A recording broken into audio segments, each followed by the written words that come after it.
Mari kita bahas kenapa lutut Anda terasa lebih sakit di pagi hari, lalu saya akan memberikan solusi 2 menit untuk Anda.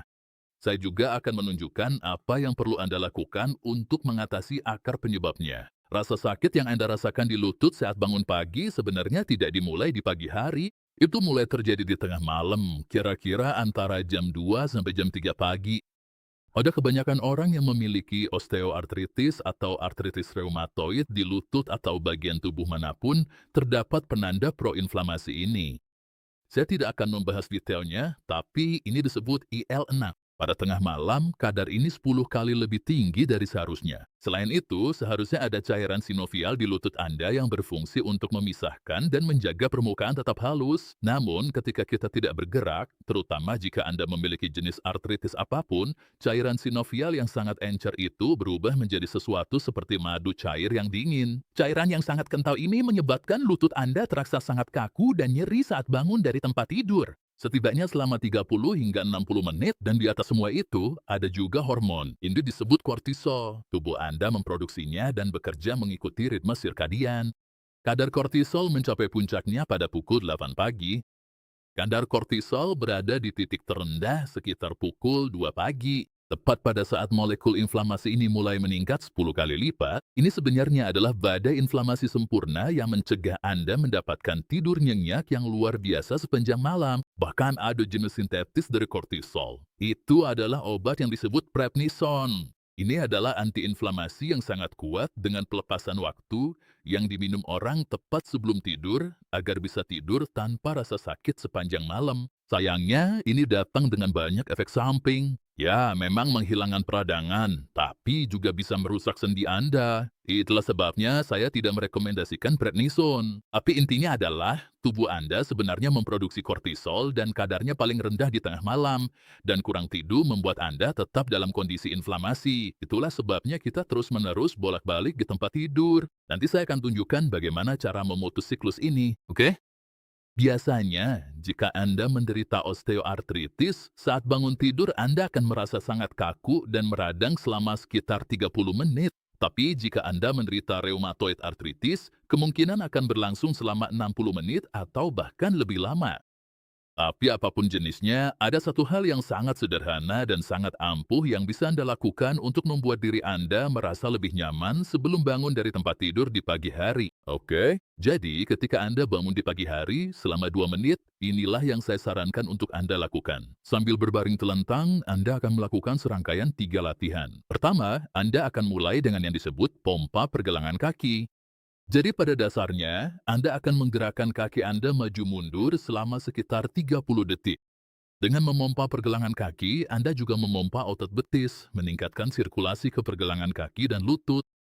Setelah itu, Anda lanjut ke gerakan menggeser tumit. Gerakan menggeser tumit adalah saat Anda mengambil tumit Anda, menekuk lutut, lalu dengan lembut menggeser tumit ke atas dan ke bawah di atas spray sebanyak 10 kali. Setelah itu, Anda melakukan yang disebut set quadricep. Anda melakukan 6 pengulangan untuk gerakan ini.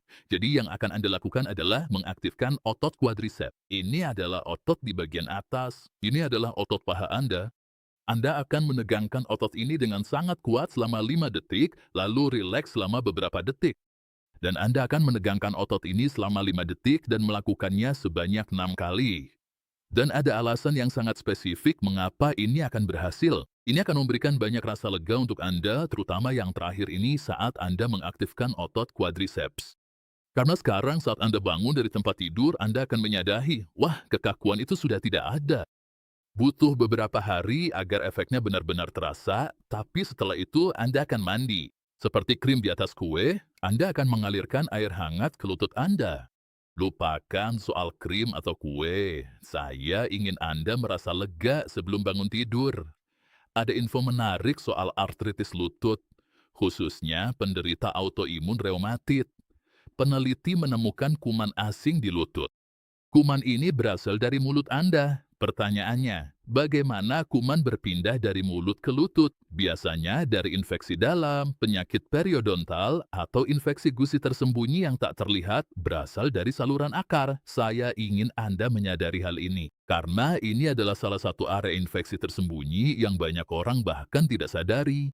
Jika Anda memiliki saluran akar dan menderita artritis, Anda sebaiknya pergi ke dokter gigi biologis untuk memeriksakannya, karena mereka bisa melakukan ronsen panoramik dan melihat jauh ke dalam gusi Anda.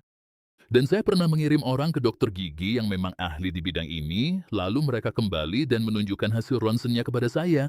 Sebagian tulang di bawah gigi mereka benar-benar hilang karena infeksi yang dalam yang bahkan tidak mereka sadari. Dan tentu saja, infeksi itu membuat bakteri dari mulut Anda masuk ke aliran darah dan akhirnya berakhir di arteri serta sendi Anda. Yang benar-benar menarik adalah setelah mereka membersihkannya dan saya keluar dari klinik dokter gigi, rasa kaku di punggung saya langsung hilang. Jadi kamu bilang ini semua berasal dari sini, kataku.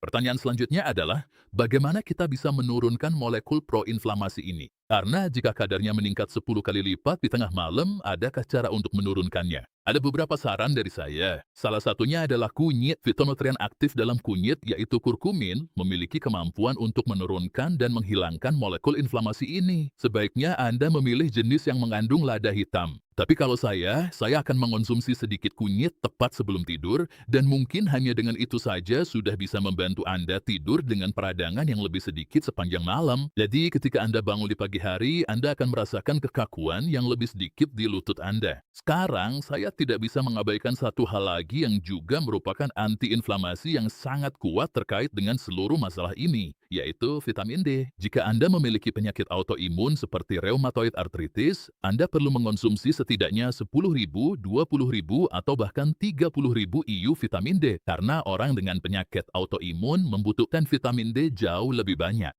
Dan tentu saja, Anda tidak ingin mengonsumsi vitamin D tanpa kofaktor vitamin K2. Kenapa? Apa yang dilakukan vitamin K2? Vitamin K2 mencegah penumpukan kalsium di sendi dan arteri. Jika kita memiliki cukup vitamin K2, kita bisa menjaga agar kalsifikasi ini tetap jauh dari sendi kita. Kofaktor utama yang membuat keduanya bekerja adalah magnesium. Magnesium tidak hanya menjaga kalsium tetap jauh dari sendi, tetapi juga mencegah penumpukannya di otot. Terutama jika Anda sering mengalami kram kaki atau jari kaki Anda kram di malam hari. Jawabannya adalah magnesium. Sekarang, jika kita mundur ke belakang, biasanya ada semacam masalah gula darah. Selama bertahun-tahun mengonsumsi makanan yang salah, terutama karbohidrat olahan, menjadi penyebab utamanya. Jadi, salah satu cara yang benar-benar penting untuk mengurangi peradangan adalah dengan menurunkan insulin dengan tidak makan camilan setelah makan malam. Hanya dengan melakukan ini aja mungkin udah akan memberikan perbedaan besar. Jadi, misalnya Anda makan malam jam 6 sore. Setelah itu, jangan makan apapun lagi. Anda boleh minum sedikit air, tapi tempelkan tulisan besar di kulkas Anda yang bertuliskan dapur tutup. Jika lingkungan Anda rusak, segala hal lainnya akan ikut terganggu. Ini seperti akuarium ikan. Jika Anda mencemari airnya, ikan-ikan akan sakit. Anda bisa aja memberi mereka makanan terbaik. Anda bisa mengobati setiap gejala yang muncul. Namun, jika airnya tetap beracun, tidak ada yang akan sembuh. Tubuh bekerja berdasarkan 10 sinyal seperti insulin, kortisol, peradangan, kualitas tidur, dan fungsi usus. Masing-masing memengaruhi bagaimana perasaan Anda. Namun, selalu ada satu sinyal yang lebih bermasalah daripada yang lain, dan jika Anda tidak memperbaikinya, semua hal lain akan terhambat. Saya telah menyiapkan tes gratis selama 2 menit yang akan membantu Anda menemukan hal itu untuk diri Anda sendiri. Tes ini akan memberitahu Anda sinyal utama mana yang saat ini menahan tubuh Anda. Klik tautan di deskripsi, lakuin tesnya, dan berhentilah nebak-nebak. Ini juga menarik. Setiap kali kita berjalan, seluruh berat badan kita bertumpu pada satu lutut, lalu saat berjalan kita memindahkan seluruh berat itu ke lutut yang lain. Saat Anda berjongkok di atas lutut, Anda menambah tekanan 4 kali berat badan pada lutut Anda. Ada begitu banyak tekanan pada lutut, terutama jika Anda kelebihan berat badan. Untuk setiap kilogram yang Anda turunkan, Anda akan mengurangi 5.000 pon tekanan ekstra dari lutut Anda untuk setiap mil yang Anda tempuh. Jadi, hanya dengan menurunkan berat badan aja, Anda bisa mengurangi nyeri lutut, terutama kekakuan dan peradangan. Di antara semua penelitian yang dilakukan tentang lutut, manfaat terapeutik terbesar untuk lutut adalah memperkuat otot quadriceps dan hamstring Anda. Hal paling terapeutik yang bisa Anda lakukan untuk lutut Anda adalah memperkuat kaki Anda.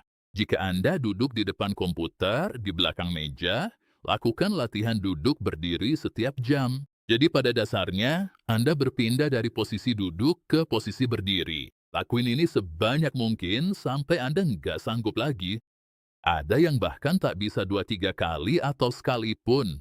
Tapi jika dilakukan 10-20 kali per jam, ini sangat baik menguatkan otot quadriceps dan hamstring Anda. Hal lain yang bisa dilakukan adalah melakukan squat atau posisi duduk bersandar di dinding dan bertahan di posisi itu sampai kaki Anda terasa panas atau terbakar. Ini sangat-sangat terapeutik untuk lutut Anda. Jadi banyak orang bertanya kepada saya suplemen apa yang saya rekomendasikan. Saya tidak memihak suplemen saya sendiri, tapi cari saja suplemen Dr. Berg di Amazon untuk info lengkapnya. Saya juga menemukan teknik berjalan mundur dan udah buat videonya. Tapi orang-orang yang mengalami nyeri lutut mendapatkan manfaat besar dari berjalan mundur. Karena Anda membalik semua dinamika cara kerja otot, dan ada banyak penelitian di balik ini. Anda tidak hanya mengaktifkan otot lawan untuk stabilisasi lutut, tapi juga mengaktifkan otak Anda. Karena otak Anda harus memperkirakan kemana Anda berjalan. Jadi hati-hati kemana Anda pergi saat berjalan mundur. Jangan lakuin ini di tempat umum. Mungkin bisa dilakukan di halaman belakang di atas rumput, tapi kalau Anda berjalan mundur di jalan dan seseorang melihat Anda melakukannya, jangan sebut nama saya, karena itu bisa terlihat agak aneh. Tapi saya ingin menekankan bahwa berjalan mundur sangat terapeutik untuk memperkuat lutut, terutama jika Anda menggabungkannya dengan latihan untuk otot quadriceps Anda. Jika ada lebih banyak keausan pada tulang rawan, jangan lupa untuk mengonsumsi bubuk kolagen. Ini adalah bahan baku yang membantu membentuk tulang rawan di antara sendi-sendi Anda. Namun, kolagen juga dapat mengaktifkan sel punca yang bisa membantu membangun kembali tulang rawan. Saya udah membuat video tentang hal ini, saya akan meletakkan tautannya di bawah, tapi saya ingin benar-benar memberikan ringkasan yang bagus tentang bagaimana cara mengatasi nyeri lutut, bagaimana menghilangkan akar penyebabnya, dan bagaimana mendapatkan manfaat terapeutik terbaik yang lebih alami. Sekarang, karena molekul ini meningkat 6 hingga 10 kali lipat dan kunyit memiliki potensi untuk menurunkannya, saya telah membuat video menarik tidak hanya tentang manfaat anti-inflamasi kunyit, tetapi juga manfaat menarik lainnya. Dan saya telah mengumpulkan semuanya dalam video ini. Silakan cek videonya.